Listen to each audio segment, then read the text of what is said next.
10वी किंवा 12वीचं board certificate हरवल्याच्या नंतर प्रचंड टेन्शन यायचं. का?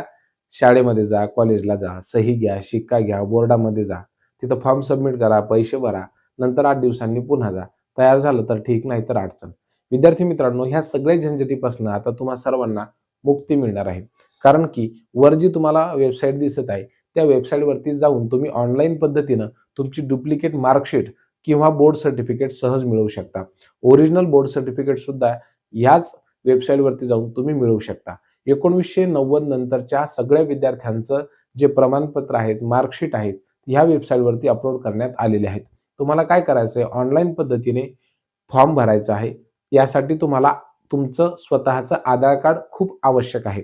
आधार कार्डचा नंबर टाकल्याच्या नंतर तुमची माहिती व्यवस्थित भरल्याच्या नंतर ओ-टी-पी येईल. ओ-टी-पी त्या नंबरवरती येईल, जो नंबर तुमच्या आधारला लिंक असेल. तो ओ-टी-पी टाकल्याच्या नंतर तुम्हाला तुमच्या मार्कशीटची किंवा बोर्ड सर्टिफिकेटची डिजिटल कॉपी, सॉफ्ट कॉपी मिळून जाईल. तुम्हाला जर त्याची हार्ड कॉपी पाहिजे असेल, तर थोडंसं शुल्क भरून ते तुमच्या घरी सुद्धा येऊ शकतं. त्यामुळं अतिशय सोपी प्रक्रिया महाराष्ट्र राज्य शासनाच्या शालेय शिक्षण विभागाकडून आता सर्व विद्यार्थ्यांच्या हिताने करण्यात येणार आहे. हा खूप चांगला निर्णय आहे. ही माहिती तुम्हाला कशी वाटली हे लिहत बसू नका. तुमची जर मार्कशीट किंवा त्या ठिकाणी बोर्ड सर्टिफिकेट हरवलेला असेल, या वेबसाईटवरती जा, ₹500 भरा आणि बोर्ड सर्टिफिकेट मिळवून घ्या. खूप खूप धन्यवाद.